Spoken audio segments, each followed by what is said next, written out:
Cervical PLID এবং lumber PLID দুইটাই আক্রান্ত। উনি কি নাম? আব্দুল হাকিম। বাড়ি কোথায়? কোটবাড়ি কুমিল্লা। তো ওনার এমআরআই রিপোর্টে দেখা যায় ওনার C2 থেকে C7 পর্যন্ত খারাপ, সার্ভাইকেল এখানে সমস্যা। ওনার এই হাতটা দুর্বল হয়ে গেছে, এটা দিয়া এখানে শক্তি পায় না, এর চামড়া অনেক ভারী হয়ে গেছে, এটার থেকে ওটা অনেক ভারী।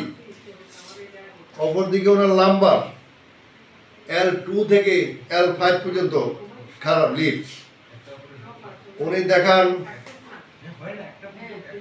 বঙ্গবন্ধু মেডিকেল বিশ্ববিদ্যালয় ঢাকা। ডাক্তার সাহেব এমআরআই করে ওষুধপত্র যা দিয়েছেন বলে দিয়েছেন যে অপারেশন লাগবে এবং আইসিইউ লাগতে পারে। অপারেশন তো লাগবেই, প্লাস আইসিইউ লাগতে পারে। আচ্ছা, আমার বুঝতে খুব কষ্ট হয় যে পিএলআইডি সার্ভাইকেল হোক আর লাম্বার হোক, সেখানে অপারেশন লাগবে কেন? এটা তো অপারেশনের রোগ নয়।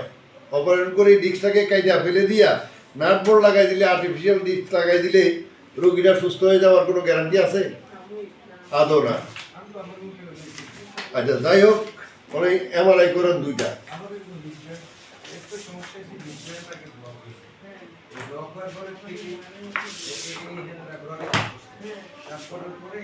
ওনার এই যে সমস্যাগুলা এখানে সবগুলাই মানে সাইবা গেছে, এই তিনটা একেবারে সাইবা গেছে, এগুলো একটু কম।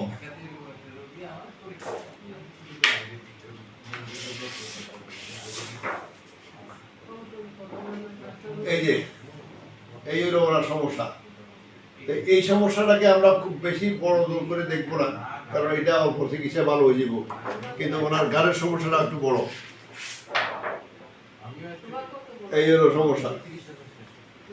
আচ্ছা, সবকিছু মিলাইয়া আপনার সমস্যাটা কি কি হয় বলতো? আমার হচ্ছে এটা দীর্ঘদিনই, এটা আমার এখানে ঘাড়ের ব্যথা থেকে মাথা ব্যথা শুরু হয়। আচ্ছা, ঘাড়ের ব্যথা থেকে মাথা ব্যথা শুরু হয়, সেটা ভিন্ন জিনিস গেল। এরপরে এখানে ব্যথা হয়, এটা ব্যথা হয়, এখানে ব্যথা হয়, এই জায়গাটা সারা সময় কামড়ায়, সব সময় কামড়াইতে থাকে এরকম ভিতরে। এখানে একটা রগ, এটা এখানে কামড়ায়, এখান থেকে এটা এখানে আসে, মাঝে মাঝে ওই স্ট্রেচিং করলে আচ্ছা একটু কমে, আবার জায়গা মতো চলে আসে। তা আমরা ওনার চিকিৎসা শুরু করবো একটু পরে।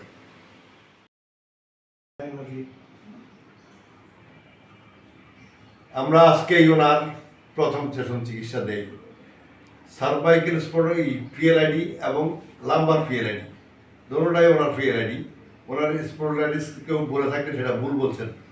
ওনার শোল্ডারটা উঠে না, হাতটা উঠতো না, হাতটা উঠে তো উঠে না, একদম পরে নিচে দপ করে ফেলান না, উঠে ফেলান, মাথার উপর দিয়ে এখানে আনা, এখানে একদম মাথার উপর দিয়ে নামা, এখানে নামা, পিছনে না, ঘুরেন দিয়ে ঘুরেন, হ্যাঁ ঘুরেন, ইজিলি ধরুন না। আপনার এটা ধরবেন না, এটা ধরবেন কেন? এটা দিতে ধরে এই যে এখানে আসলে ঠিক আছে। তাই অপর দিকে যেটা পায়ে ব্যথা, কোমর থেকে যেটা পায়ের দিকে যাইতো, সেটা কত দূর আছে? সব দেন, প্রেশার দেন না, বলতেন ইচ্ছা বলতেন। এখন ব্যথা লাগে না, এখন ব্যথা লাগে না। বলে কি, দুইটা পিএলআইডির রুগী প্রথম দিন চিকিৎসা নেওয়ার পরে বলতেছে এখন ব্যথা লাগে না। এতে এই যে ব্যথা যে আমার লাগে না, এতদিন যে ডাক্তারদের কাছে দৌড়াইছেন, এটা কি ঠিক দৌড়াইছেন নি? না, এখন তো মনে হচ্ছে ঠিক করে নি। এখন মনে হইতেছে ঠিক দৌড়ান নাই।